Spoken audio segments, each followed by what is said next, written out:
All right, so lecture 4.2, HTTP servers. Probably one of the, I don't want to call it the most exciting lecture, because that kind of implies as if like this experience right now is particularly exciting, but it has probably some of the most memorable content for you in the course, which is that we're going to talk about how to write a simple HTTP server with Node.js. And there's many different languages you can do this in, and there's other cool stuff, but for a lot of you who've done, 1511, maybe 1521, maybe 2521, a lot of your comp sci degree to this point has been just kind of like writing little programs and running them on something quite small, and like unpractical. What I mean by that is you maybe written some stuff in C, right? But when you go do a course in 1511 or another course like that, you never really sit around being like, oh my God, I'm like writing that thing that I was like using 3 years ago or something, Like, has anyone here done 2521 before? Yeah, so like merge sort, quick sort. You've never sat there learning about that, being like, I get it now. I get how Netflix works. There's like that kind of lack of connection. That's not to say it's not relevant there, but what's cool about the topic of building our own web servers is that we all work with web servers every day. This website's a web server. The course website's a web server. That's a web server. That's a web server. Like it's everywhere. Because you think about, I always kind of challenge people. Think about what you do on your laptop now. Who uses Google Chrome here? Hands up. Yeah, you don't give a shit, do you? So if you think about your computer, whether you're using Google Chrome, Safari, Firefox, whatever, that's mostly what you're using now, on your computer. It's mostly that. And tell me some apps, just do your best to contribute. Tell me an app you use on your computer that isn't based on like Chrome, Safari, or Firefox. That you have, like if you're on Mac, you've got the little thing at the bottom. If you're on Windows, it's the same taskbar. Something down there that's not a web browser.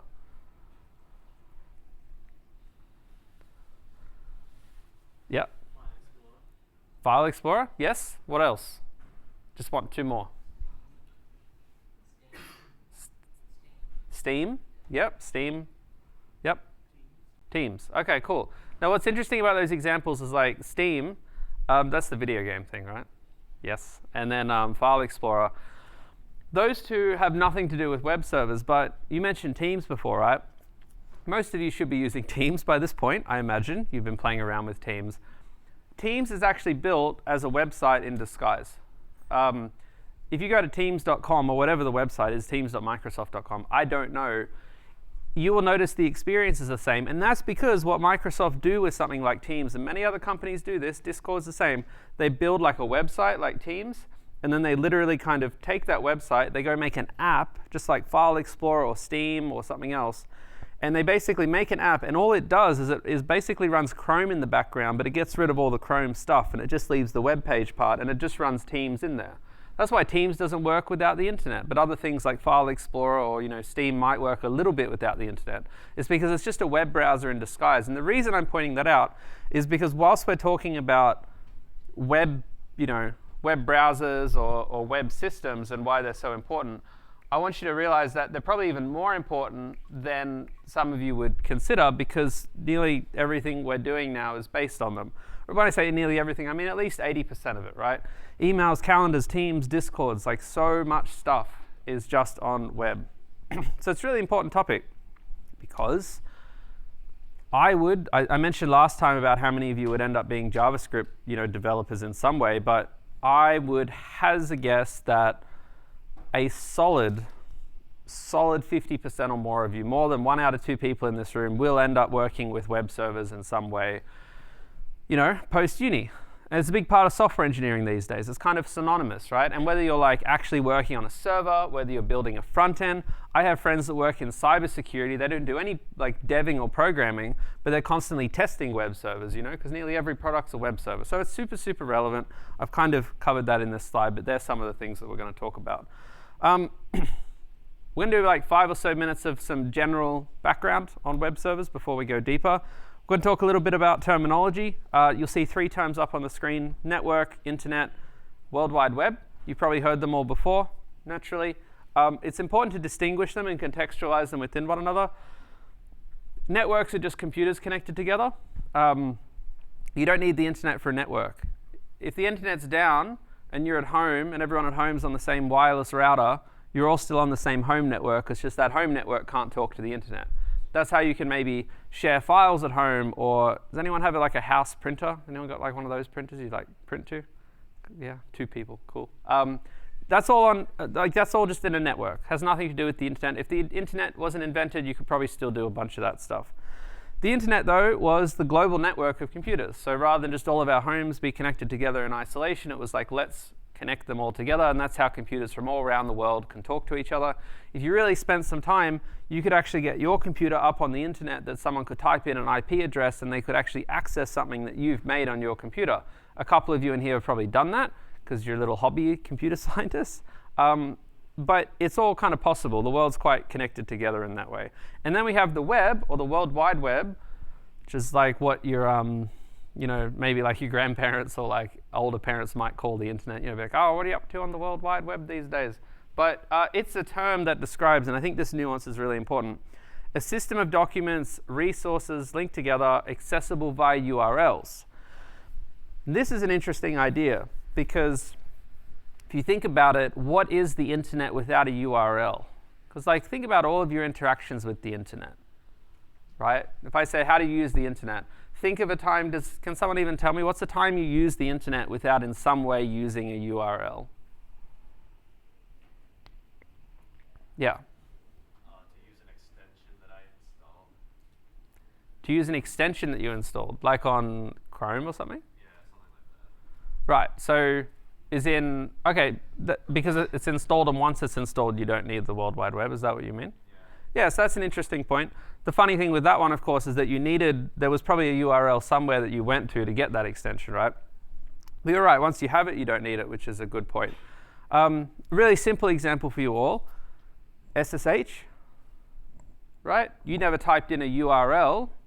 Obviously, there's like .csv, but that's not a URL. We'll get to that in a sec. It's like SSH is something that has nothing to do with the World Wide Web. So if you're doing something on a computer that directly or indirectly is related to using some kind of browser and putting some kind of URL in that browser, that's the World Wide Web, and it's a part of the internet. It's a massive part of the internet. For most of us, it's kind of what the internet broadly is.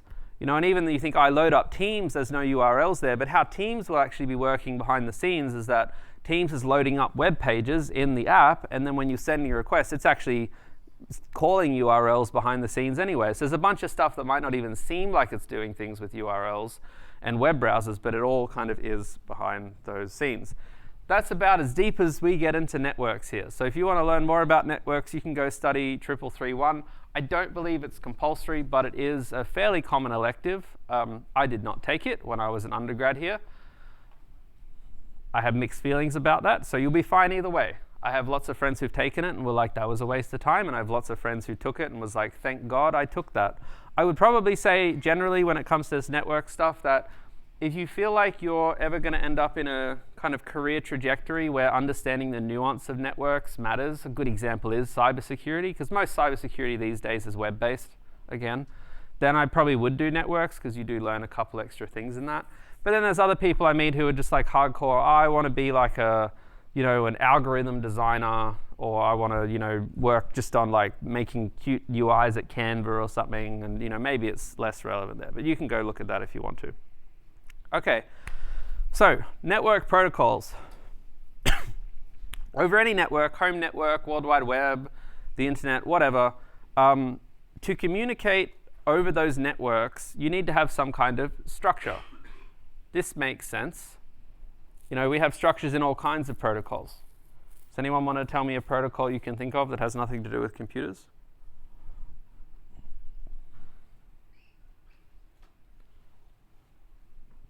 Yeah? Fast charge protocol. Yeah. I'd say that's a little bit software-y, but I like that it's not, some boring computer thing. Yeah, so like how do phones and chargers or cars or whatever figure out how to fast charge, right? Because there is actually, like you think about USB-C, when I plug my phone into a PowerPoint, the phone and the USB-C actually have to talk to each other, and they kind of say like, hi, and then they kind of figure out, what can you do, what can I do, what can we do together, and then they figure out what to do. If anyone has a MacBook and you have a friend with a MacBook, has anyone ever tried to like plug in a USB-C into both MacBooks and see what happens? Yeah, am I the only one with a morbid curiosity? Okay. One of them will charge each other. So if you're out with a friend and you have, and this will probably work on a bunch of new Windows too, is like if you're out with a friend and you have a USB-C cable, you can actually charge each other's laptop if you want to. But the interesting question is which laptop charges which, right? Depends which way you plug the cable in, but that's a protocol. There's a set of rules that dictate how a kind of interaction goes. And networks are the same, humans do the same, handshakes. You know, when you're on the phone to someone, you don't just call up your parents and say, what's for dinner? And they say bacon, and then you hang up, right? You say like, thank you, goodbye, probably, and then you hang up. So there's protocols everywhere. So different things in networks have different structures and different protocols. Here's a bunch of network protocols. I know that diagram's quite small, but it highlights a few things like, I think SSH is not there, but it kind of is. Some other ones you might have heard of. There's a middle column there that has email. That is like SMTP, POP, and IMAP. I'm sure a bunch of you have seen those words thrown around before, SMTP, POP, or IMAP. They are basically email protocols. Because back in the day when emails were less in web browsers and they were more downloaded to the computer, you needed a certain way for like your Outlook or Gmail that was running on your computer to know how to talk over the internet and how to do things. But a really common protocol that we're going to talk about a lot is the HTTP protocol. The HTTP protocol is the protocol of the World Wide Web because HTTP is the structure of URLs. That's why all of your URLs you have start with HTTP. It's not particularly astounding. But it's just an example of one of those protocols, and it's what we use with web browsers. I have another few applications here. The bottom one's SSH. This is like a Windows SSH client. This used to be used a lot in CSE before VLab was invented. VLab was set up. Invented's a bit dramatic. There's an email client, and then the top one there is an FTP client. So has anyone heard of FTP before? Yeah, very small number of people as well. FTP stands for File Transfer Protocol. And it's just a way that people set up that you could send files from one system to another without having to go through a web browser or a website or a web server. You would just kind of type in someone's address, you would connect to them, you'd have like an open line, and then you would just be able to transfer files back and forth. Again, less popular these days. Everything seems to be converging back to HTTP. Here are some more examples. This is from a blog called bytebytego.com. It's really interesting stuff. They do an amazing number of infographics out there. But they kind of show you here how different types of protocols behave in different ways. A question that always comes up, what's the difference between HTTP and HTTPS? Because if you pay attention to your browser, you'll notice that HTTPS is everywhere. I'm not even sure if there it is, hiding up in our URL. HTTPS is the secure version of HTTP. When we talk about HTTP in the course, we are kind of broadly talking about HTTPS as well. They are kind of the same protocol. It's just HTTPS has basically like a quick check to make sure someone is who they say they are. Because the way HTTPS works is that you're over here, you're trying to talk to something over here. Maybe it's Netflix.com. You kind of say, hey, are you Netflix.com? Prove it. They prove it. And you go, OK, I trust you. And then you too can see the data. But all the data that you've shared in the meantime, anyone kind of listening or on the network, they kind of can't see it, right? Because before HTTPS, you could. And what I mean by that is like you go back 10 years before there was HTTPS. You at home, does anyone have a sibling here? Anyone have a sibling they don't like? Shy hands. So like you could, if you're on the home network, you could actually just like listen. You could actually just read what they're sending over the internet for a very long time until they started to get their act together with HTTPS. Just because you were like on that pipeline between them and Netflix. So HTTPS is kind of the standard for HTTP now, but we still kind of just talk about HTTP generally. So it is just the protocol for sending and receiving HTML documents. Nowadays, it is sending much more typically than just HTML documents, right? It's often doing crazy things like streaming YouTube and Netflix and was it Apple TV? That's the one. But yeah, so lots and lots of different things. But web browsers are still kind of the base of how it's all done. So I've said this like 6 times now. Network, internet, World Wide Web uses the HTTP protocol, which is a way of everyone talking to each other over the internet through web browsers based on HTTP URLs. Well, that's it there. Now we're going to talk about the coding side of things. And this part's where things get a little fun. We're going to be talking about Node.js Express servers. So there's a particular web server that you can use in Node.js called Express. Express is the name of the library. It's like Jest, right? Jest, ESLint, TypeScript. These are names of libraries that people make. They open source them and we can use them. Express is the open source library, probably the most common one for Node.js. There are other ones, there are other ones that might be like more, in software we call them opinionated, or like an opinionated library might be one that like is less kind of blank canvassy and more like, this is how you do this is how you do this, which can be good or bad. And there are also going to be some lower level libraries that don't abstract as much away from you. Yeah, someone's pointed out the slides are cut off at the bottom. Yes, thank you. I'll just try and make that a little better.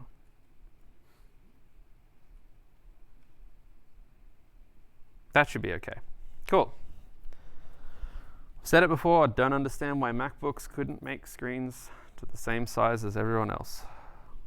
Here's an example, Express server. Interesting piece of code. A little bit to unpack. I got some fun little animations for you to unpack it. Before I go further, this is an Express server that is capable of you sending a request, an HTTP request to it via a URL, two different URLs, and depending on the URL you give it, you will get a different result. So in fact, before I go and explain it, let's actually just go and run it. So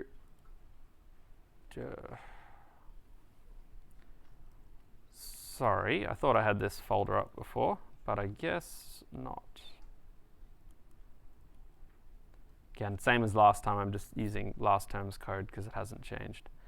So we're in our 4.2 here, lecture code. I have to do my npm install because we've got all the TypeScript and everything else. You can see this is a TypeScript file. It's a good example of a file that like doesn't have types in it, but TypeScript will still run it, because we always talk about how TypeScript doesn't need those types to necessarily work. But if I try it now, npm run ts node express basic.ts, hopefully it should work. It does work. Here's the interesting thing. It works.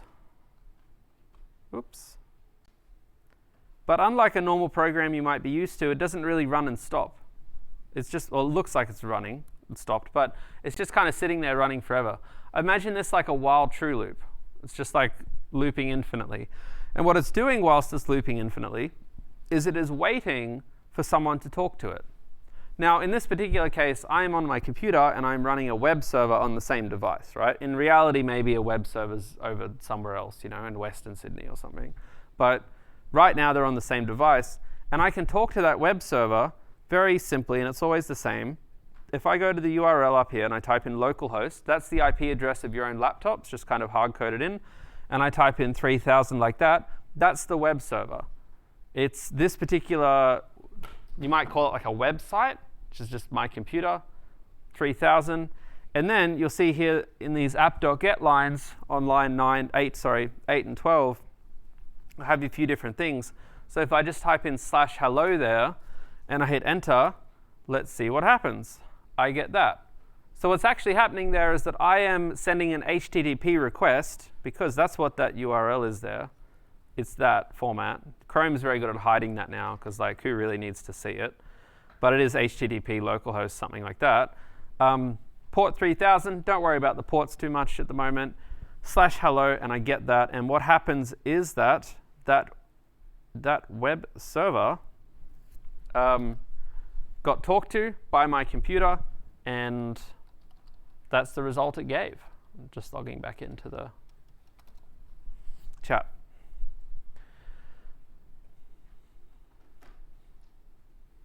Oh, you're not that excited, are you? Should be. This is the foundation of much, much cooler stuff. Well, let's have a look at the code. Let's break down what it's doing here, because I can also change it to this one here, where instead of hello, I can do what's up. and I get that result. Different kind of result, but again, let's talk through the code. So, firstly, I'm importing the Express library. We've imported libraries before. That makes sense. The next two lines are kind of funny. The first one is that I'm making an instance of a server. The Express library itself, like, you got to think of it, it's not a server. It like gives you the instructions to create a server. So Express is the library, but when I say const app equals Express, I'm kind of invoking a function, and that function returns me a whole web server inside of app. App would be a gigantic object. Who knows what's in it? We don't really need to understand it, but it is a web server. I'm setting the port to be 3000. We'll kind of come back to that. But basically, computers have like 10,000 different ports you can use, and then you kind of can't run any more web servers on them. Think about it like that. So it's like a bunch of PO boxes at a post office, right? At some point, they run out of space, but there's lots of different like points of connection people can have. This line here is necessary for, it's kind of annoying that we have to write it, but this just tells the Express server to return text. You don't need to worry too much about that. But here's the interesting stuff, because a lot of those top lines and the bottom line too are kind of cookie cutter. You just write them in each time. But this is where you actually program the web server to do something interesting. And it typically follows the format of you write a URL here, and then after that URL, you tell it what it's going to do.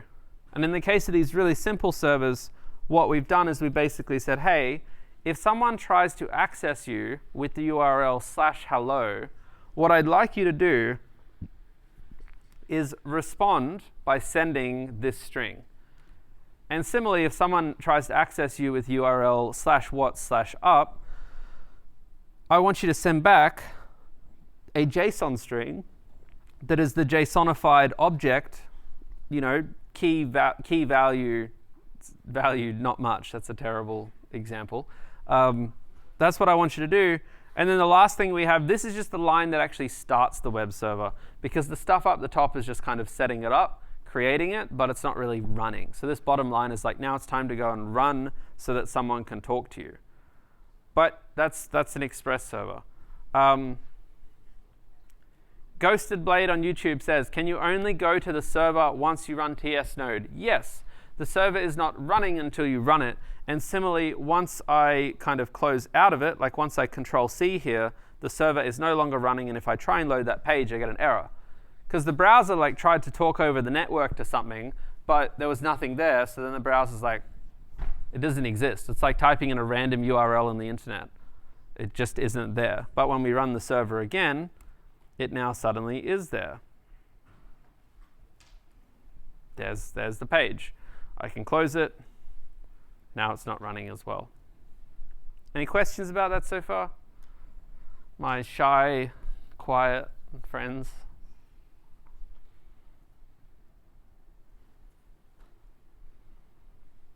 Cool. All right. Now, if you think about just this for a sec, you can do a pretty good job at understanding what I'd probably refer to as the old internet. The old internet is kind of, it's just what I describe the parts of the internet that are just a series of static pages, right? So Wikipedia is a great example because it's kind of the most popular classic old internet page that survived. Though I am looking for, and I don't want Wikipedia, random article. The Nuka Hiver Rail. Oh wait, is that a bird? I thought it was a train. No picture though, it's a bit rude. You think they could put a picture here? Interesting. I'll pay ID someone $1 if you go and put a picture on Wikipedia for everyone's sake. But it has to stay up for a week. Because you can't put some crap there and then Wikipedia editors are like, no. Why is there no picture? That's weird. Anyway, I like to think of this page as the old internet because it's kind of what the internet's been for 20 years. It's like a static page. It doesn't do anything. There's no live chat. There's no videos playing. It's just text and borders and paragraphs and things like that, right? This is like pretty static content. And how the internet would typically work is quite literally you'd have a web server, and what you would do is you would maybe send a request to that web server where the URL might literally or figuratively represent a file on that web server. And all that web server was doing was add a basket of files, you know, UNSW.html, UCID.html, UTS.html, a Wikipedia page for every university, and it would just like send it back when you asked for it. You know, it was like a remote file system that everyone could access. And that kind of makes sense when we think about this code, because all you would maybe do here is, depending on the particular URL, you would just give them a different page. And if they wanted to go to a different page, you know what? They put their mouse over subfossil, and you can see in the bottom left of my screen, should be able to see that on the recording, it says, yep, wikipedia.org/wiki/subfossil. Go and fetch a different page. And then the browser totally like dumps that page you're on, pulls in a whole new page, and puts it up on the browser. But just if you were getting comfortable with that idea, nowadays, web servers are used in very different ways, or more, I should maybe say more extended ways, because they still do that fundamentally, but they do a lot more. And how web servers have changed is, when you go to a page, a good example is Netflix, right? Who's watched Netflix? Stan, Binge, Prime, Apple TV? Yeah. Has anyone not watched it? Any of it? Really? That's awesome. It means you're a productive person. So if you've seen any of those things, when you type in netflix.com, easy one to pick on, you go to their web page, maybe it's their like home dash screen, you know, with all the movies that you never know what to pick. It's like you probably got some big dump of code that the web browser's rendering, right? But if you pay attention, what actually happens after that point nowadays on most websites is that after that initial page load, you're not really fully loading any more web pages. There's just a lot of stuff kind of happening quietly in the background. If you're not sure what I mean, another good example might be like Instagram.com or Messenger.com or something like that. You know how like you're messaging friends on Messenger or Instagram, and they're all just like coming through in real time and things like that? You're not requesting a new document, are you, when you're exchanging messages with your friends? What is actually happening these days most commonly with web servers is that a web page like Netflix or Messenger or Instagram, after that page has loaded, it's loaded once, and then whilst you're interacting with the elements of it, it is quietly, very quietly making little requests to the web server behind the scenes. That's how when your friend sends you like a message every 3 seconds, it's just kind of appearing on your screen without loading a whole new page, because that is being pulled quietly in the background. And why that's important is because web servers aren't just returning pages now, they're actually exchanging data. Because when you get new messages from your friend, it's not going to be a big HTML web page or something. It's probably just going to be a little string, a little string, a little string, a little string.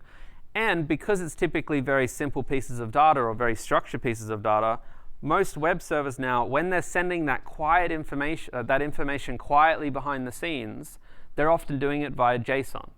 JSON packets of things, you know, arrays, objects, strings, numbers, like arrays of objects, or objects of objects, or arrays of objects, whatever.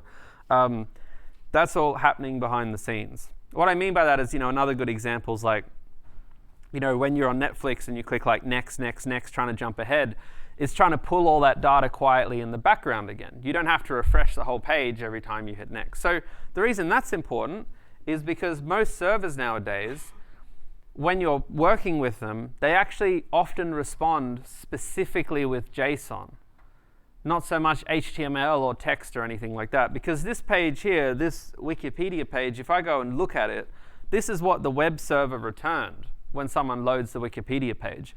That's a lot of HTML and another language called CSS, and also some funny JavaScript that isn't quite the JavaScript we do in the course. It's like this stuff. That's all JavaScript. Horrifying, really, if you think about it. But it's all of like web display stuff, like web UI languages.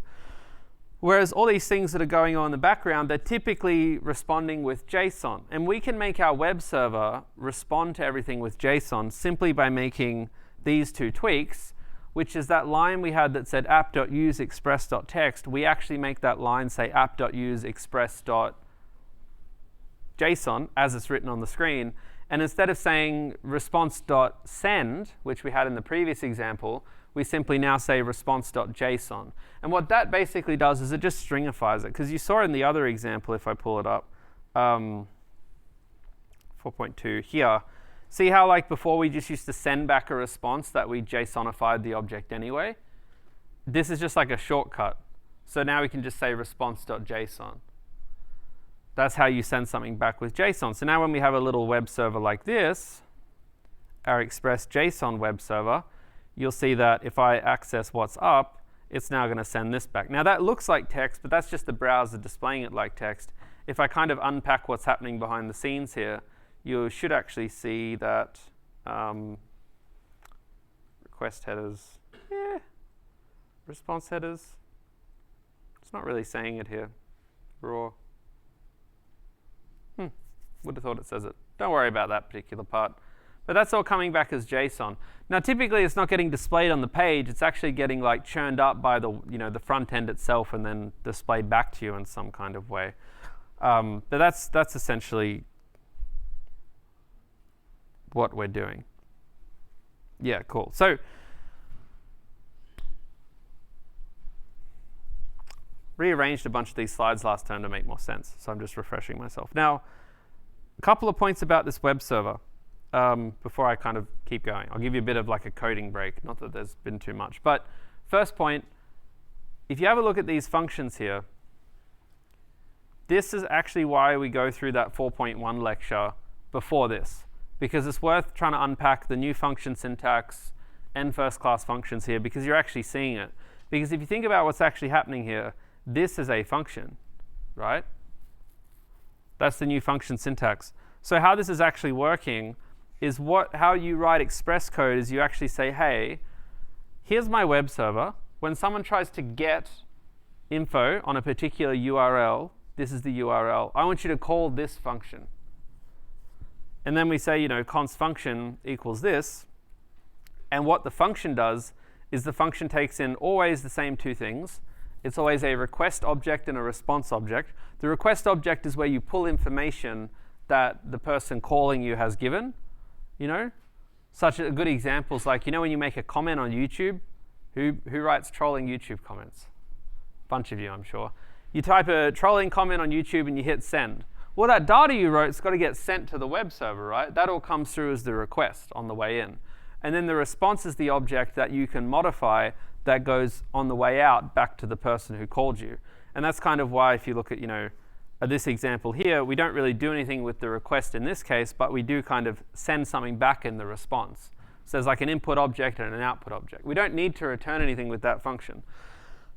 It's a little bit weird, granted. But again, it does rely on those two things we talked about in the last lecture, which is first-class functions and the function syntax. Because you will always see Express servers written like that. That's just how all the code is kind of written on the internet. So I don't want you to be too alarmed by it. And also, as I probably should have pointed out last lecture too, notice that a lot of your Jest code also has that format.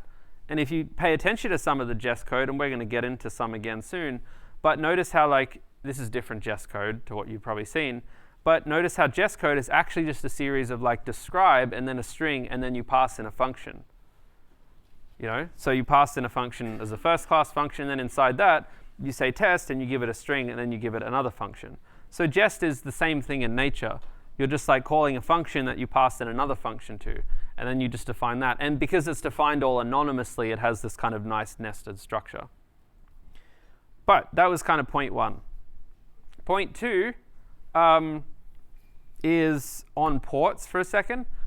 So on your computer, you should generally, when you run your web server, most of the code we give you has a default port. It's 3,000 or 5,000 or something like that. You can broadly run things on any port above 3,000. 99.9% chance it won't be a problem. And if it's a problem, it'll tell you. It won't even run, if that makes sense. And you can see this pretty easily where if I run the server here, right, and then I open a new tab and I run the same thing here, which was it? Express JSON, npm rud ts node express json.ts. You'll see it will just be it's listen, address already in use. So we basically occupied that particular port on the computer, but if we change that to 3001, we could now run that. Now, who works locally on their own laptop? And when I say that, I mean they don't use Tiger VNC or VLab at all. Hands up. Okay, who uses Tiger VNC or VLab? Cool, you like me. I like it. So here's the important thing to note with Tiger VNC. When you connect to CSE, right? The CSE, the way VLab works is that VLab are a series of virtualized servers, and there's a bunch of them. And what that means is like CSE has like 20 VLab servers. Let's pretend they're physical devices. They're physical separate servers, but on each of them, they're able to create little mini environments for you to log into. So when you go and connect to VLab, you're basically being given a little mini environment on like an actual computer, and that's the way you do your work. You can tell what actual computer you're given by what comes up here. See how it says VX16 in that particular case? When you're on a particular server, you share the ports with all those other people who have little mini sessions on it like you, if that makes sense. So if you, say, run an Express server on VX16 on port 3000, and another CSE student tries to run an Express server on port 3000, they'll get an error saying they can't do it because someone's already running it. But if they're on a different VLab server, then they won't get that error unless someone else is running it on that server. That's not super important. It's kind of background detail. But the reason I point that out is because if you're a Tiger VNC or VLab user, your chances of having a port conflict go from like 99.9% down to like 20%. But it's not a big deal because all you do is you just look at your code and change the number to like 3001, try it again, 3002, try it again, 3050, try it again, you know. It's really easy to solve. But if you're not sure what VLab server you end up on, it's all kind of, I don't know how specifically they do it, but they probably load balance it, where like you would generally get directed to the server that has the lowest load. We keep getting sent to 16 here. But you know, if you try that again in 10 minutes, you might end up on like VX18 or something like that. All right. How servers receive information. So we kind of talked about how servers send back information via JSON, but we haven't really spent much time talking about how they receive information. There are a few different ways that they receive information. One of the easiest ways that they can receive information is via the URL. So in this particular code example here called input query, it's a very similar example, except I'm trying to capture a name and to capture an age by writing this code here, and then I'm simply trying to return that information back. So what this server is trying to do is on the request, it's trying to grab a name and an age that the client sent it, and then it's going to package up a JSON object and send that object back. The request object is where the incoming information is. If you want to access stuff in the URL, it's accessed via the query parameter of the request object. And then on the query parameter, you have all of the queries that you send in. And you might be thinking, what in the world is a query?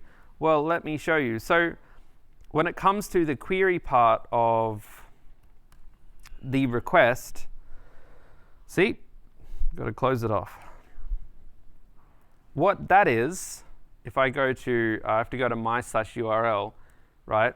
Right now it says name is undefined, age is undefined. Because what my code, when it tried to get this, request.query was a valid object, but nothing was in it, because there was no query data. But how I add query data is like this. Name equals Hayden. So when you have information in the URL of a URL you're making a request to, that is actually passed through to the web server as a query object. If you want to add more stuff to the URL, you simply add more with an ampersand in between it. And I can add more in this case, like height equals 20, except and all that data would be coming through to the server. So the name, the age, the height, it's all channeling through to the Express server. However, the Express server is only using 2 of them. So kind of the third one, the height's just kind of getting thrown in the bin. And the Express server is then packaging that up in an object and sending it back to me. So that's how we can send data through to a web server. This is pretty common. My favorite example of this is usually Google Maps. And the reason I like Google Maps is because it's very complicated how they do it. But a long time ago, Google Maps didn't used to have this. But let's say you're like looking around and you come into Marrickville here and you see the Samola Sydney Italian restaurant. And then you say, oh my God, I really want to go there for dinner. It looks expensive. Let's go with my friend. So what you do is you click on the URL and you copy it, right? And you paste it to your friend. Who's done that before? Yeah? I know you have. What this is all of this information here is actually, it's a very weird Google codified way of doing it, but Google is capturing information in that URL so that when you, who's never been to that web page, get that URL and load it, the server actually gets that input information to know exactly where to send you when the page loads. You never really think about it. It makes sense when you think about it for like 5 seconds, but it's like, oh, okay, so all that URL, and you can pick up on the trend then is that information in the URL is simply a way of like passing variables between people, if you think about it, or bookmarks too, right? Because if I bookmark that page, the bookmark is going to be the URL, which means I can go look it up later. If you pay attention, notice the URL change as I move around, little bits. Notice the numbers change. That's the lat and longitude and the zoom level. So as I zoom out too, you'll notice that that little number changes slightly. So I could, for instance, manipulate that and be like, you know what? I don't want to be zoomed in so far, so I'm going to go change that number from 18.99 to 10. Then I'm just going to get the same page but super zoomed out. Because they're all just input. Like think of the web server, that loading as a function, and they're all just inputs to that function, and then all that's being passed through the query. Again, how Google's doing it's a bit more complicated. This stuff you see here is them probably basically compressing a lot of information in. Because you could imagine Google's Maps has got a lot of complex stuff about whether you've expanded this or you're here or you're there. So rather than create like a really, really long URL, they'd have a way of just like compressing it down to something quite small. Because they would be able to unpack what in the ungodly world some of this means on their end. But that's what's happening there with servers and stuff.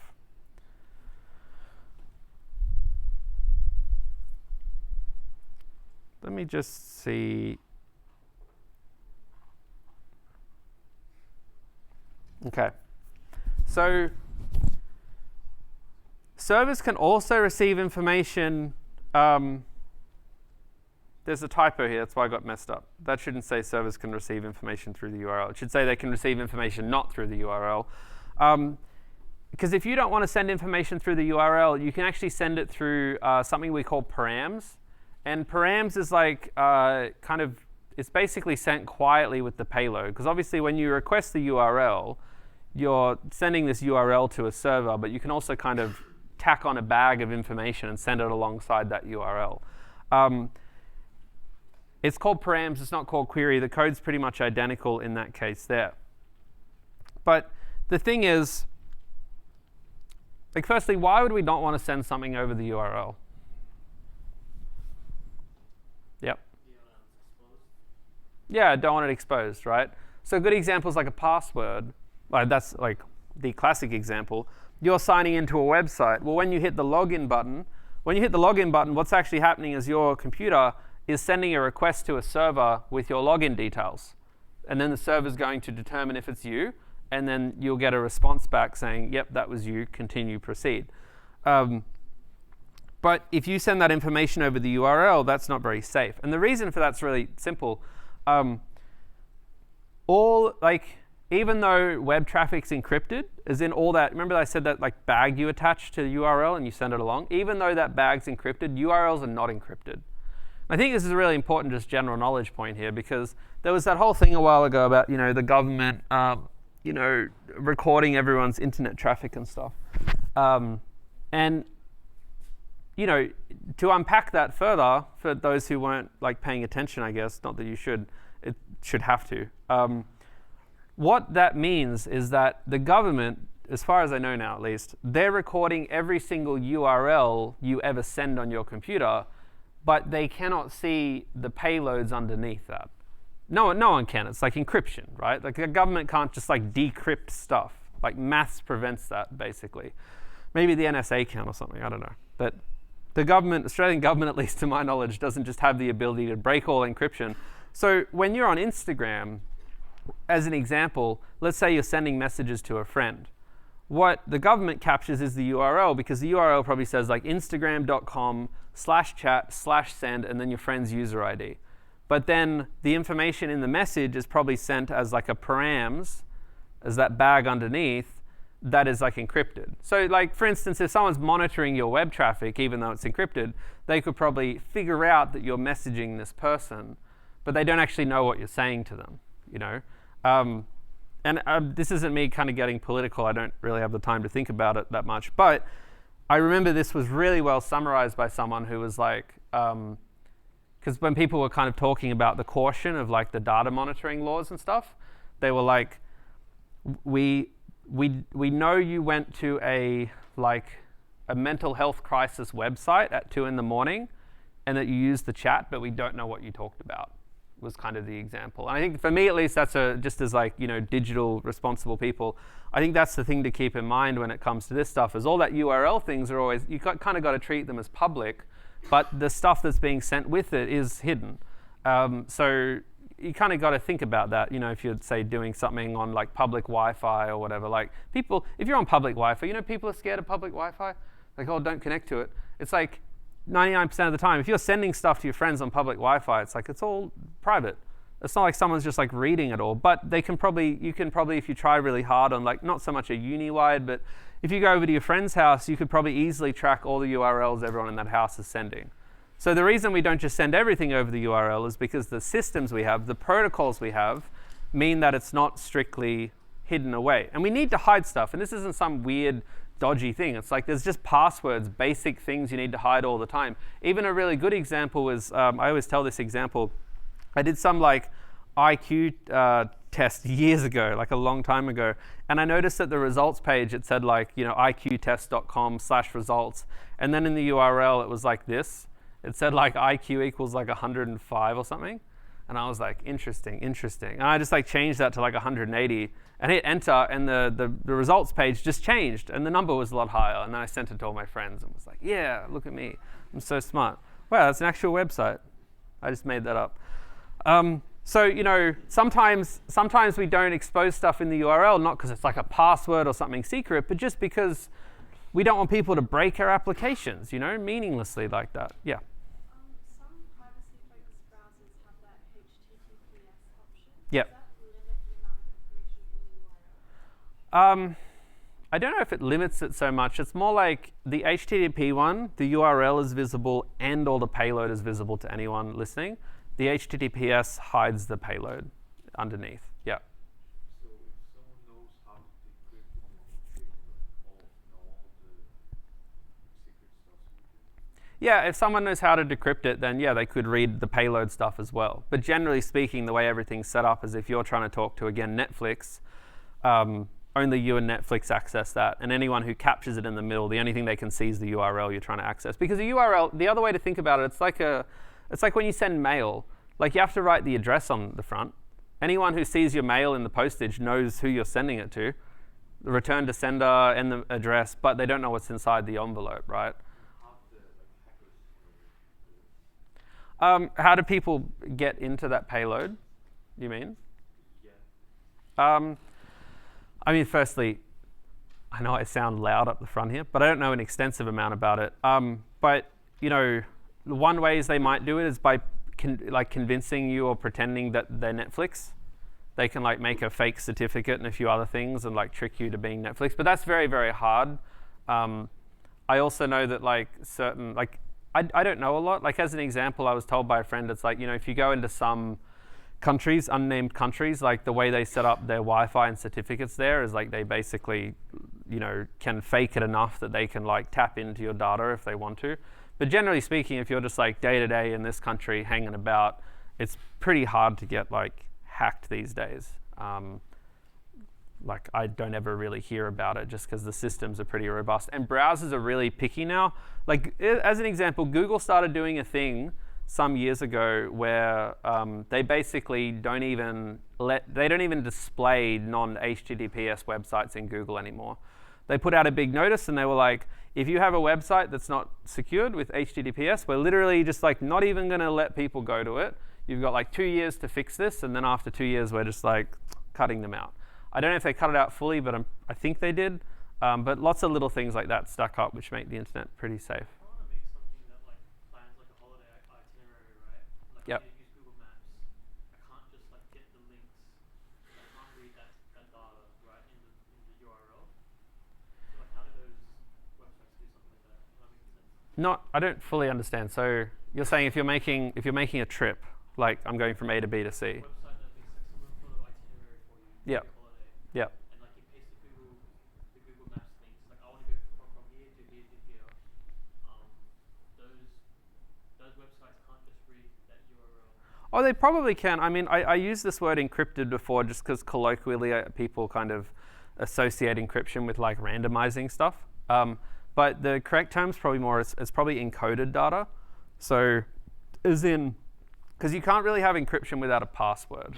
You know, like Google can't just like give that to you and then, I mean, you kind of can, but there's a good chance this is just encoded, which is a way of saying, you know, let's try and express the same thing in like less space by using even more characters. Because like if you think about like a location, all locations are just like A to Z, right? But if you use like semicolons and exclamation marks and stuff, you could theoretically express it with less space. So I imagine, I don't know, I'm just guessing here, but I imagine that's just encoded a certain way. And if you Googled it, there'd probably be someone or a library that's like decode the Google Maps, like location info. Probably, but honestly, it's actually like this is the actual location and zoom thing, and this is the name of the location too. So a lot of that information is still pretty visible in that URL.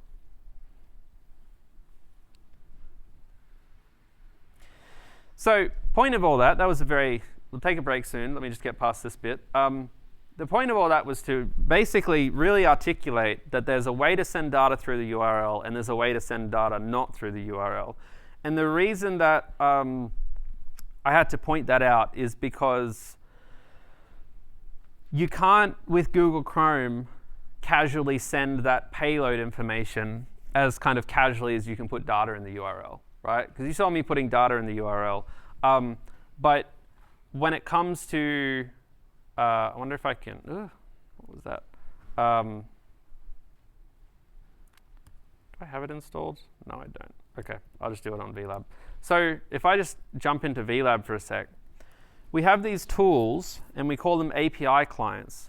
And the reason we call them API clients is because they are clients that help us talk to APIs. And you can run it on your VLab just by running 1531 arc. And what it does is it loads up a tool. And there's many tools like this. There's a few out there. There's others. I think two of the most common ones I hear used are Postman and Insomnia.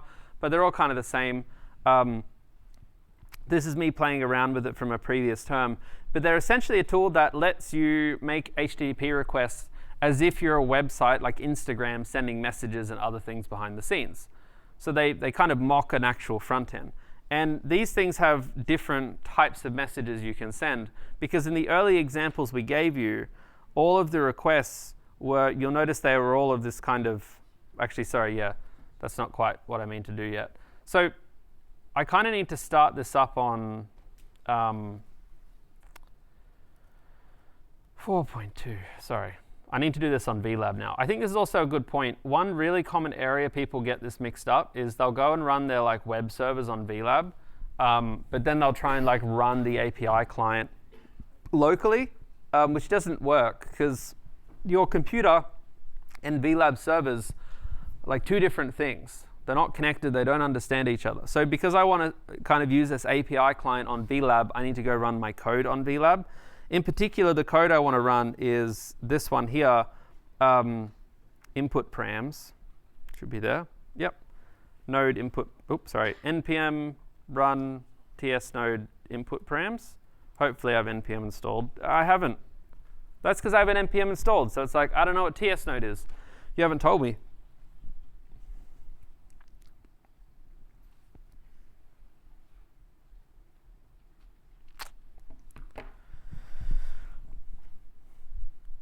Express is a bit of a big library. You'll notice this too as you get deeper and deeper in these libraries, they can get really big. A lot of like modern front-end libraries installed with NPM will get up to like 500-600 megabytes, which is pretty crazy. Like there's a front-end course I teach, and if I was to go and like install every one of the students' stuff on my computer, it would consume typically like 300 gigabytes of space to try and get every like single front-end running at the same time. So it's pretty immense, because Yuchao would have talked about the node modules folder, right, with the NPM stuff. Did she show you how big the folder gets? Yeah, cool, great, excellent. So you're across that. So once I run this web server, I can basically construct a request here. We're all just doing GET requests for now.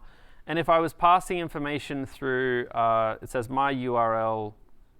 Sorry, params isn't, my bad. I got this one mixed up. OK, I jumped ahead. Apologies.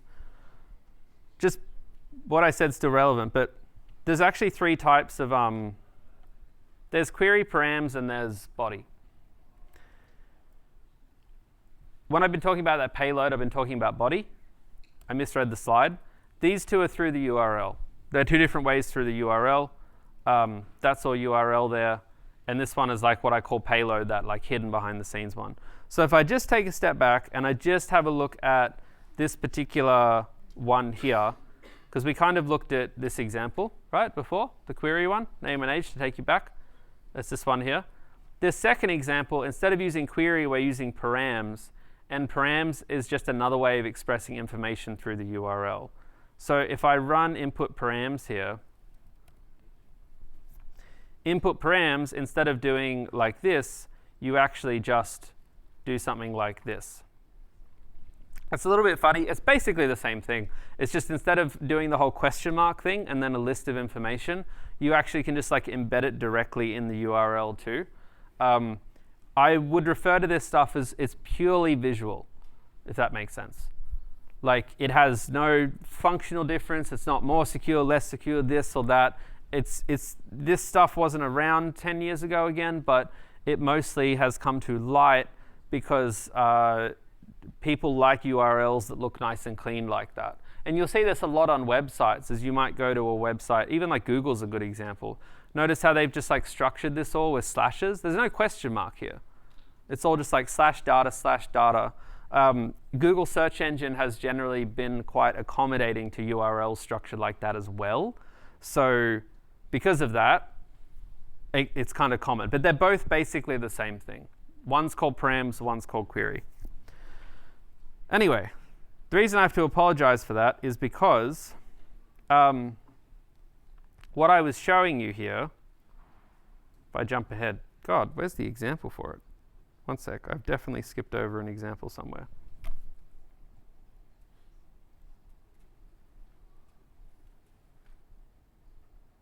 Oh, yeah, it's right there. Sorry. So the other one, though, is... No, I don't know where it is. Doesn't matter. We don't need the stupid slide. We can make one ourselves. The other type of code that you'll see, if I open up our input params, is it's not params. It's actually called body. Body takes in no information via the URL. Right, so params query over the URL, body's that payload behind the scenes. Everything through the body is encrypted. When you send stuff through the body, though, one of the tricky parts is that you can't just, again, put it in the URL. And because you can't put it in the URL, you need one of these API clients to do the job for you. Normally, I would just put it up here, my URL, and then Hayden, like this. But if I'm going to send it through the body, I go to one of these clients. And what I then do, can't really do that here. Ignore that for a sec. What I then do is I typically have to click on body here, and then I might go and write some stuff, typically JSON here, like this. Most bodies are kind of sent as JSON, and I get that kind of response. Now, I know I skipped a few little tidbits there. We'll definitely kind of unpack that more. But this body is now that hidden payload. It's encrypted. It's private. It's not through the URL. People can't tamper with it. It's just a different kind of way of sending information across. So in summary, you have your query and your params, and then you have your body. Now, if you just bear with me for a few more minutes, we send it through the body. Because we're sending it through the body, we can't easily do that with Chrome, so I needed to download that API client app. And this is where we were talking about API clients are a way to talk to servers. This is the same app, just an older version of it. They change a lot. There's different ones. I use different ones depending on my needs. The one I use at work is called Insomnia. The one I use here is ARC. I use ARC for 1531 because I think it's the easiest.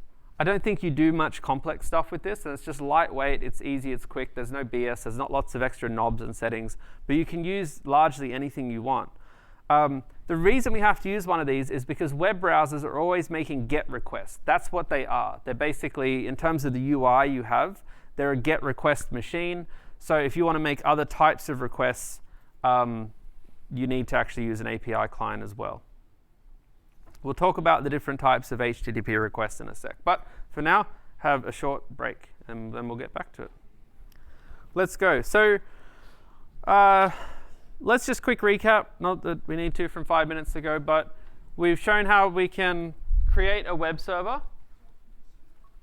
We've shown how we can kind of capture information from the client in that web server. And we've shown how we can do that via the URL with query and params, and we've also shown how we can use this API client to do it via body. The next thing to talk about is to unpack the other part of that, which is what we call HTTP CRUD methods. CRUD methods are 4 different types of methods associated with HTTP requests. They can either be GET requests, POST requests, PUT requests, or DELETE requests. Each have their own meaning about what a particular API call, what a particular server call is trying to do. You might have a server call, a good example, let's say again, you're sending an Instagram message to a friend. If you're sending someone an Instagram message, you're creating new information. So that might be a POST request. If you're trying to pull information from Instagram to populate your feed, you're trying to read some information. You're not creating anything, so that's a GET request. If you edit a message you sent your friend, changing the contents of it, because you're updating a message, you're not creating anything new or deleting it, and you're certainly not just reading, you're changing something. That's like a PUT request. And then if you're actually going and deleting a message or deleting a post, then that might be a DELETE request. So there are 4 types of requests that you can make over HTTP. In reality, there's a lot more. But each of these requests generally has some different properties to it. When you make a GET, PUT, POST, or DELETE request, all of them are comfortable receiving information via params. That was that one where we encode information in the URL. But where the difference kind of is that GET requests and DELETE requests, you will typically send all of your information via the URL, whereas PUT requests and POST requests, you will typically send all your information via the body. And when I say the body, I mean like what we did back here. Now, that actually makes a lot of sense because, like pretty much all the time, most of the sensitivities of you working with the internet when you're sending information or when you're asking to create or update something, because you don't really need to do much else. But what is interesting is that no matter what type of method you're using to talk to an HTTP server, you will typically always respond with some kind of JSON.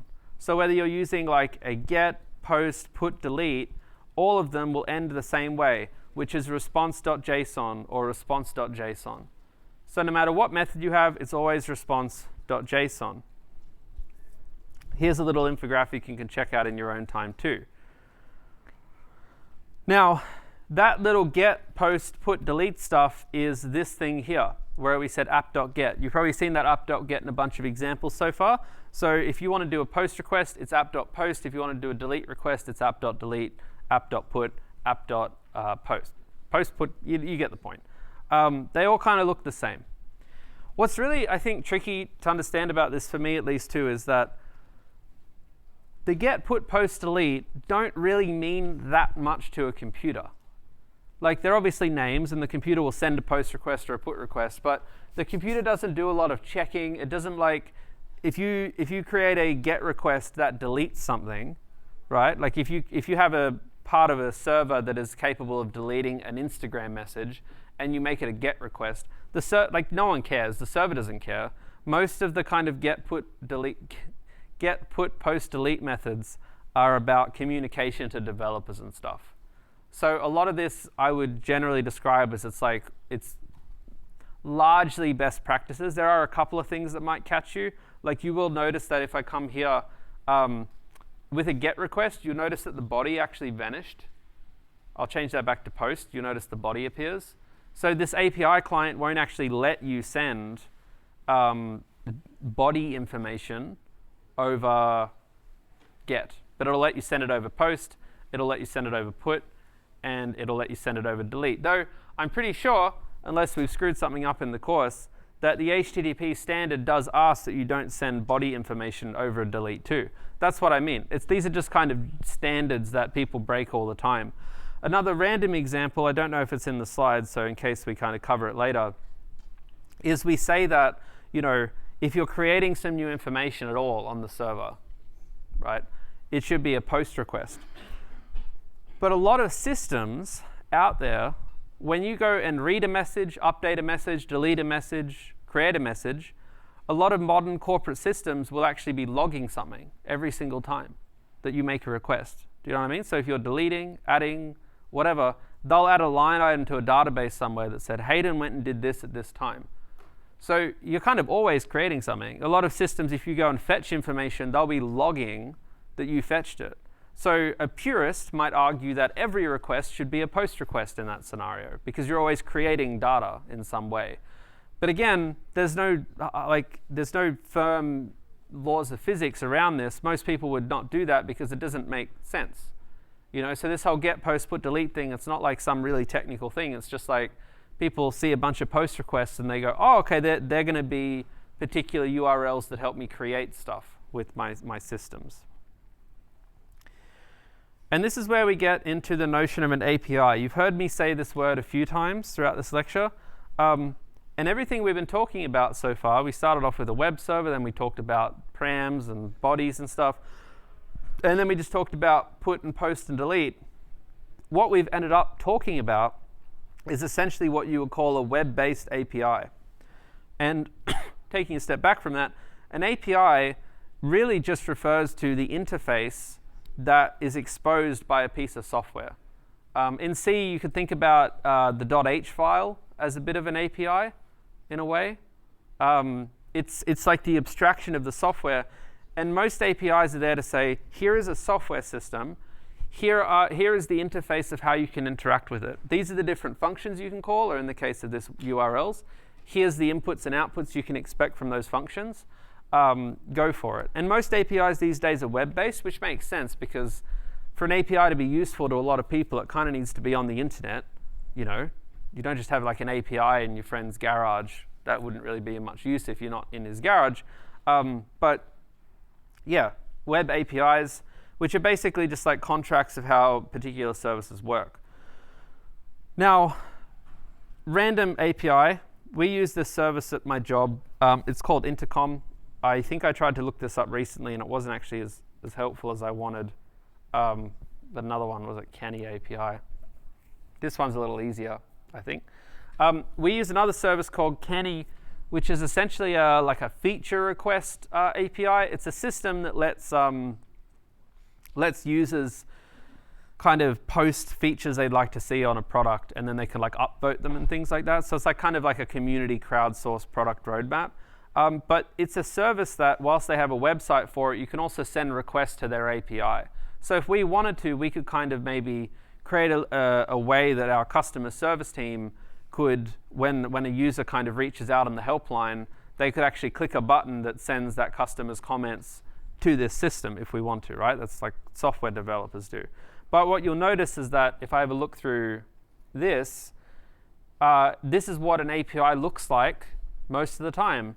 Let's imagine someone's wanting to create their own post, like create a post, a new feature they want to add. So they say, okay, well, this is the URL that you call. That's the localhost 3000 / something something. You call that, it's a post one. Okay, post, that means I'm going to be creating something. They have it in curl here, which isn't super useful. You could imagine that as like a JSON object. This part here is kind of the JSON object. They could be like, here's the body that you need to send with it as well in that case. So when we talk about sending that payload, that body that's encrypted, that's an example of it. It's got a bunch of stuff here. You know, this is the post details, the title of the post, a few other random things like who's creating it and things like that.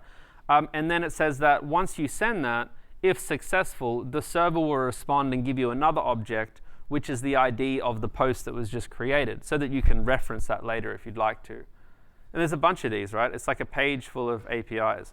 So a lot of software systems these days built by companies that other software companies use are simply web servers built with something like Express, where all of the URLs in that Express server are given in like a document for someone to read and be able to make a get, push, post, delete request to. Is that making sense? If you're confused, I'd love to hear about it, because this stuff can be confusing.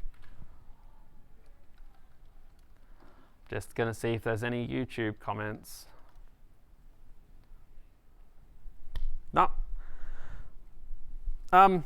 And I talked about this at the start, but it's good to kind of consolidate it here. This is how a modern website works. The browser, your phone, your Google Chrome on your laptop, start at the top. It makes a request to a server and says, I'm trying to load Netflix.com. Netflix.com replies and says, here's the web page. Great.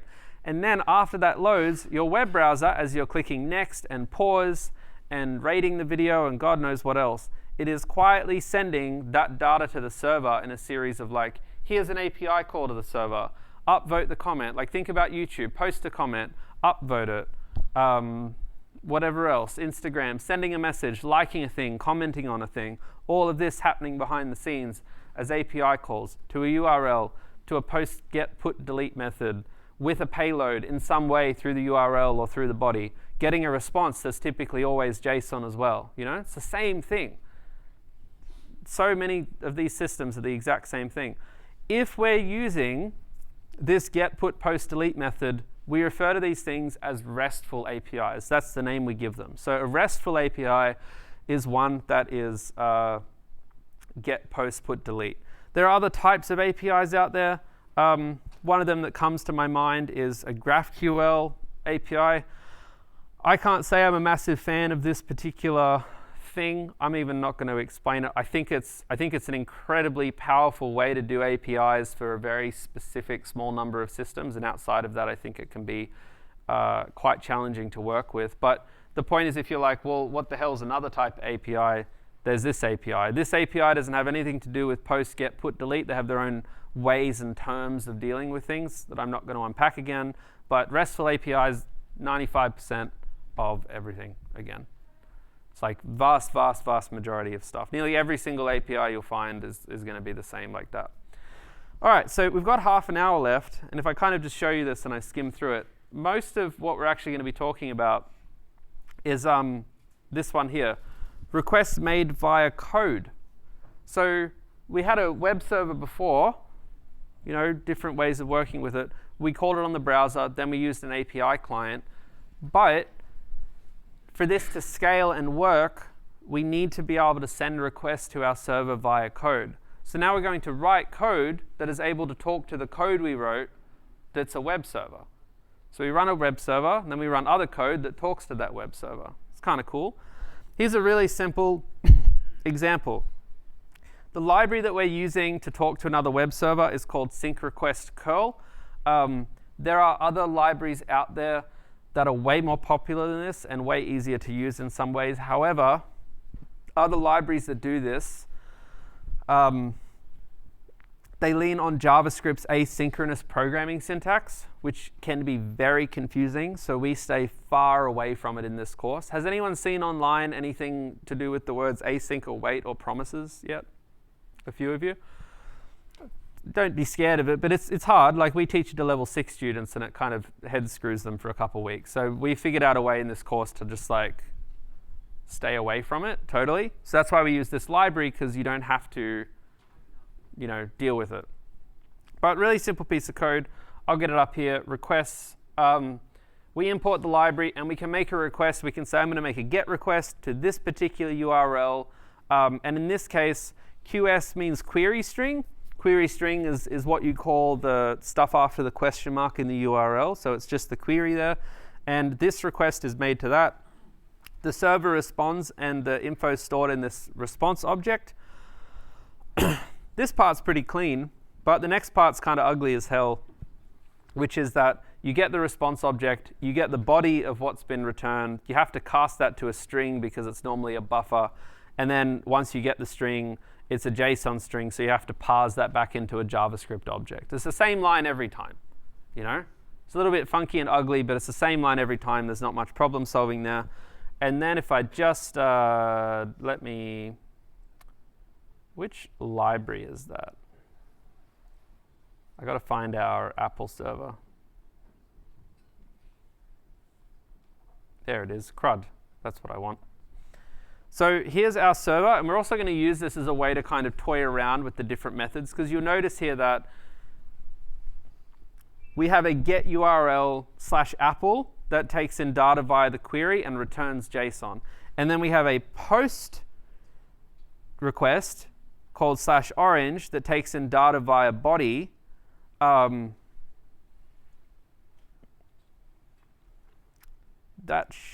sort of shouldn't be necessary.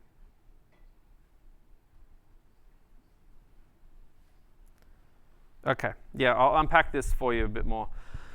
So what I'm showing you here is a get and a post that does query and the body, right? They both return JSON.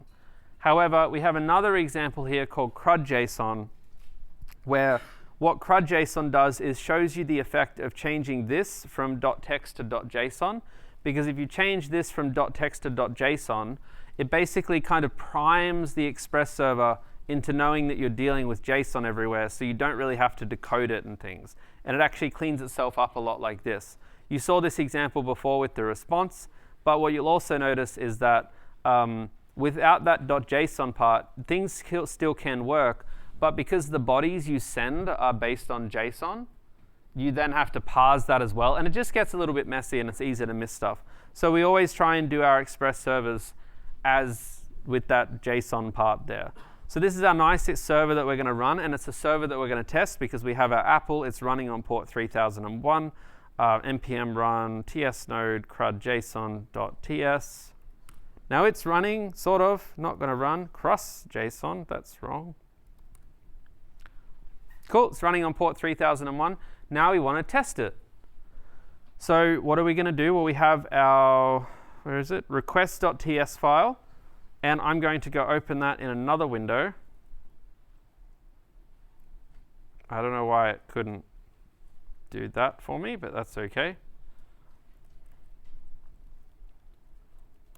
And I'm going to run npm run ts node request.ts. And it needs to be, what the hell? Let me just check what's wrong there.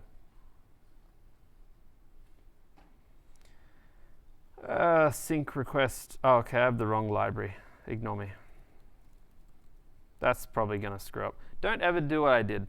The best thing to do if you have the wrong library is not to go change the name, because you'll screw up all the versions and it won't make sense. So the right things to do is to simply install it like that.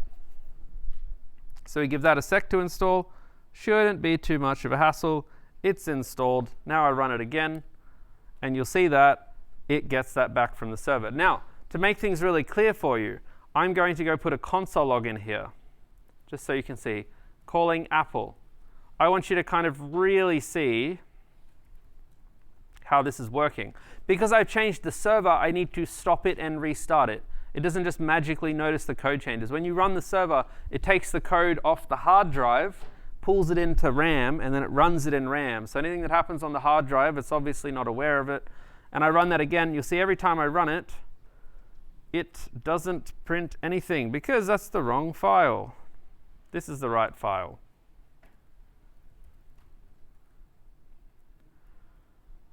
Got to restart the server. So when I run it, it should print out calling Apple. So you can see the server is receiving these tests as they're coming through, right? I'm just like spamming this at this point. And it'll just like, and this is what a normal web server is doing. It's just sitting there all day, getting requests, sending stuff back. If I change that from Apple to Orange, it would do that. And here is a slightly more thorough test, which I'm using in Jest now, right? So this is now me tying in what you know about Jest with this kind of structure, because you know how to write Jest, right? I hope by this point, if you haven't figured that out by now, you're pretty screwed for iteration 1, probably, but it's never too late to start. So you've played around with Jest, describe test. It's just that instead of calling a function and doing an expect on the response of a function, I'm just gluing what I already know about making HTTP requests here. This doesn't matter for iteration 1. None of what I do today does. If you haven't figured that out, I'm sure you have. This is all about iteration 2 next week, because once you get your iteration 2 next week, you're going to be converting your functions to web server routes, and the stuff you built so far will become the basis of a web server, and you'll be testing that web server. The good news is that because you've already written a lot of the tests, a lot of the tweaks and things to make it work are fairly cosmetic, you know?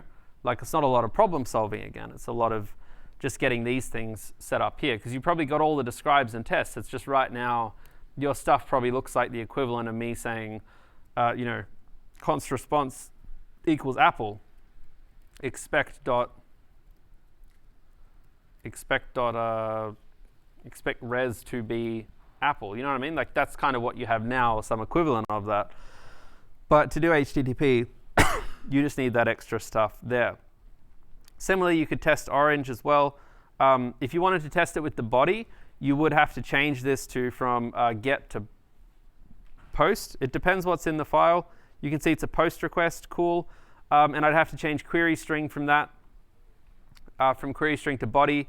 And then I could probably do name.hate in there, and then we could try calling it as well, see what happens. Oh no, we get an error.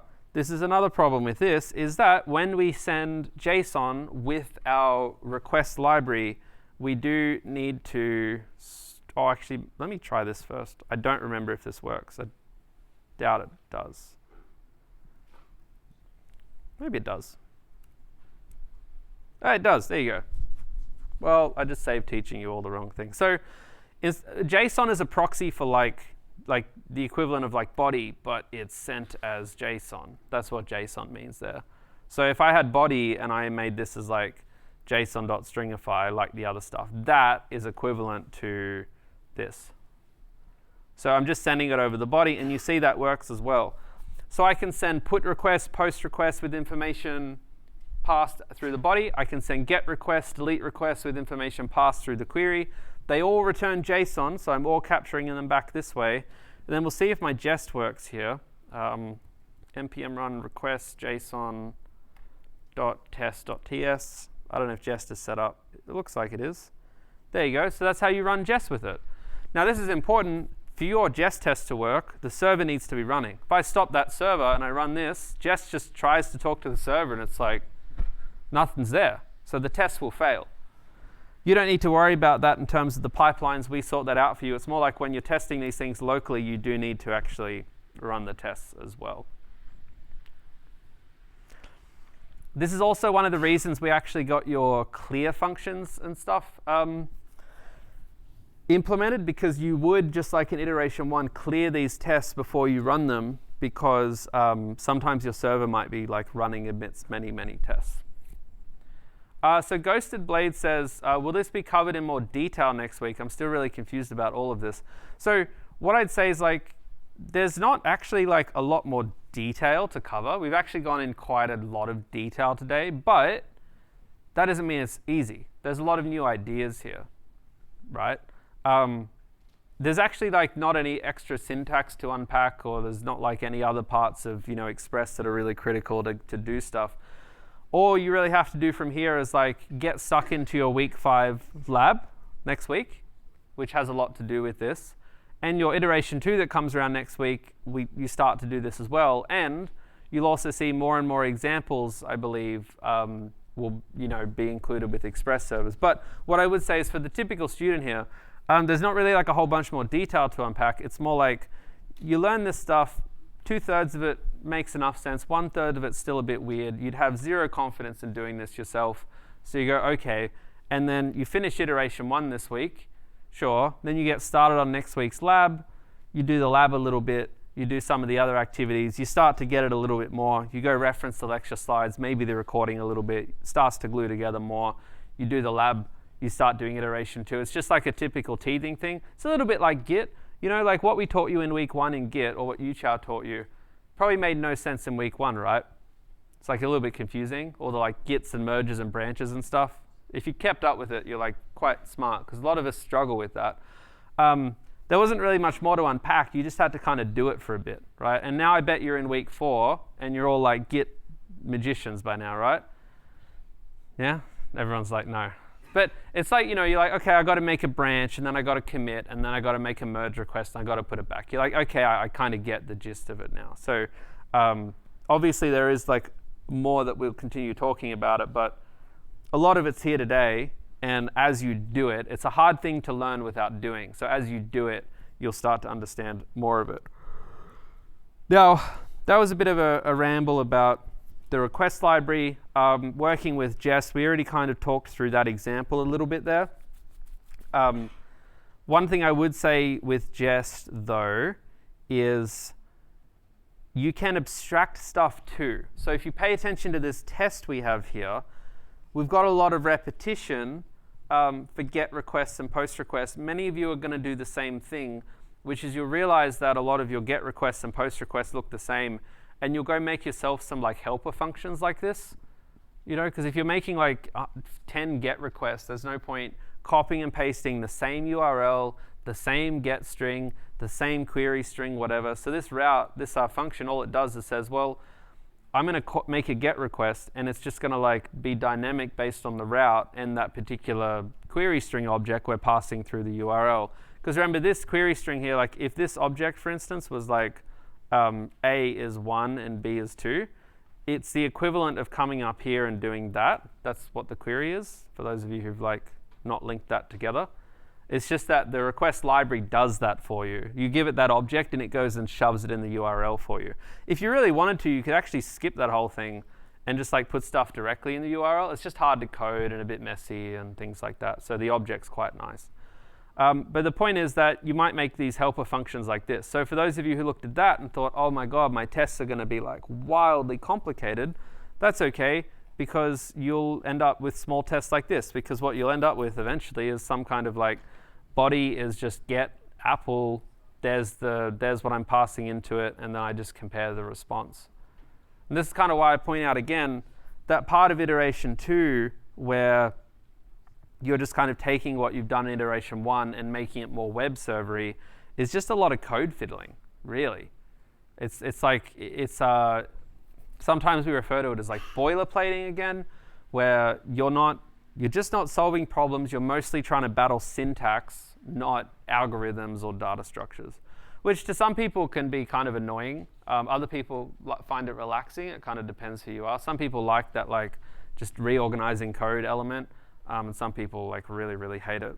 So I've kind of summarized what's written up here. Many of the routes in iteration 2 are just wrappers of your iteration 1 functions. Therefore, it should be easy to wrap your iteration 1 functions in HTTP servers, etc. There is a lecture on iteration 2 next week. So the only kind of other HTTP stuff to unpack is probably more like during that iteration 2 lecture next week, we'll probably grab some examples of iteration 1 and just like show how you'd convert it to iteration 2, just to give people a bit of a confidence boost. Because sometimes it can be hard to like relate all these like Apple orange examples to something that's more, to do with the project. So there's a couple of important facts, and then we're kind of done. This one's pretty important. So in iteration 1,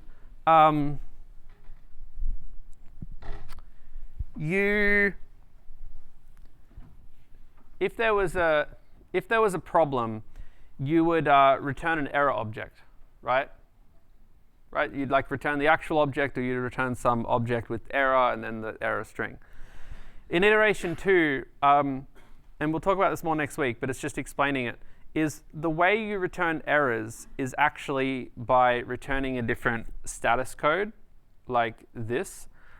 There's a little bit to unpack here, but basically when it comes to HTTP stuff, web server stuff, they have a standard way of describing how successful a program is. We know this like in Bash and stuff, 0 means success and 1 or others means failure. But with servers, they have a thing, HTTP, they call them, I don't know if they're called error codes, response codes, sorry. They have a whole bunch of different response codes. It's a really long list. But we only ever really need to worry about a couple of them. And this is all well described in iteration 2. But one of the most common ones you'll see is this 400 one. A 400 basically says that the server can't process the request because something that has been sent to it is wrong. It's pretty much what a lot of the errors are in iteration 1, right? Like someone tries to register with an email that's already registered. Someone tries to change their password, but the password's wrong. So the point is, for anyone who is thinking far ahead, imagine that for a second. Really, you had like app.post auth/register. Imagine you're doing like, iteration 2 conversions right now. And previously, I don't know what you'd have here. You'd probably have a function that's like, capture the auth user ID. Oh, sorry. Something like this, equals admin auth register, where you pass in like request.body.email, request.body.name, or .password, right? Like this is kind of an example of how it might look in iteration 2. And then here you say like return response.json, auth user ID. Now, the point I'm getting at here, and again, we can talk about this next week, but this is an example of how you might kind of reuse what you've done in iteration 1 to like wrap it in an HTTP server. Because all the logic about checking emails and passwords, that's all kind of going to be behind this function here. Because that's a function you've already written now, right? Most of you have written that function and finished that function. Takes in an email and maybe I'll make that login to make it more accurate. It takes in those two things and it does stuff. But let's imagine for a second that the password's wrong. So maybe you end up having a check that's like, hey, if request.body.password.length is less than 8 or whatever it is, normally you might say return error password length bad, right? For iteration 2, how we deal with these things instead of that line is we simply say response.status 400 I'm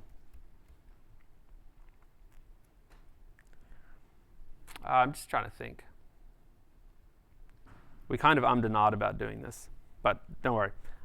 Is you return the error just like you normally would, but you also attach this status part to it. I'll double check with you, Chow, because we've had a couple of terms where we've ummed and ahed about pushing that status part to iteration 2 or 3. I'm not running the course this term, so I don't know exactly whether that was in iteration 2 or 3. So if it's not in iteration 2, I'll get you, Chow, just to clarify that in the weekly notice. But for now, I'm just going to assume it is. This status code will depend on the message. It's either 400 or 403. This is well laid out in iteration 2, though. It's not really something you need to worry about what numbers are there, because we kind of tell you. But it is something you have to add to it, too. Because naturally, you are kind of sending that JSON message back with the error, just like you do normally. But you will also send this status code back as well. The status codes are how you kind of tell what's going on. Because in generally speaking, how it works is like anything that starts with a 2 means like the thing went okay. Anything that starts with a 4 means that the client, the person who made the request, screwed something up. Anything that starts with a 5 means that the server screwed something up. And they all kind of have different meanings underneath that. But again, we only really focus on a couple of these in the course anyway. So we will kind of see more of that. That'll make more sense when you look at iteration 2. A couple of other express helper things. Sometimes you'll see in routes that there are versionings in the routes, like v1, v2, v3. This is quite common because what happens in the big world is someone will have an API with like 20 routes, like that Kenny thing you saw before. But what happens is, like V1 here is a good example. Kenny comes along and they say, we've got a whole new API. It's really different. It's much better. It's much faster. And it has different inputs and outputs. But they can't just replace their API because there might be thousands of people using this thing. So what they do is they create a second API docs that has V2 in the URL, just so everyone knows what version it is. And they keep both of them alive for a long time. And everyone who's using V1, they send them an email and they're like, you got to stop using this. You got like 2 years, 3 years, 4 years, and then we're going to shut it down. And they'll run those two things in parallel, and then it's like gone forever after that point. And by then, maybe they've moved on to V3. So that's just more like an FYI background knowledge. That's usually what versioning in URLs is for. We do a little bit of this in the course as well. A really random note to point out, but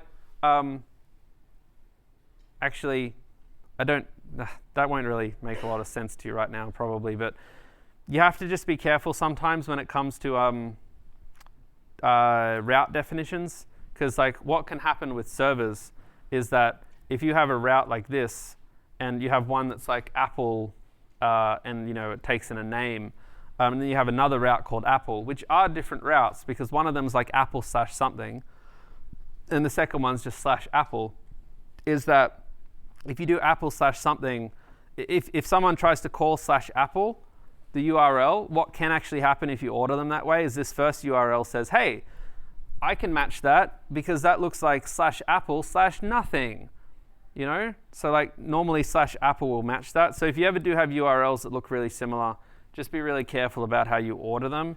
But again, this is like a 1% of students run into this problem, so I don't really want to dwell on it. A tutor's just asked me to put this in the slides, but I really wouldn't give it too much thought at the moment. And this stuff is pretty nuanced. We can maybe talk about it next week when we talk about iteration 2. But I don't think these last slides will go into any great depth with. So just to recap, okay, so recapping things pretty quick. What we've talked about is all of HTTP servers. We've given a little bit of the conceptual background. We've shown you how to make an Express server with all the different ways you can tweak it. We've used really simple examples. And then we've shown you how to test a web server. So you've got all that basic knowledge now. The main things for you to go and do are to go and actually work with it in your labs and your project. And in our lecture next week where we talk about iteration 2, we'll unpack some of this too. And hopefully by then, because you've looked at it, you're going to have some more questions and we'll be able to have a bit of a better discussion and fill in those last bits of gaps about it. And we can talk about some of those other slide elements later. But that's the main stuff.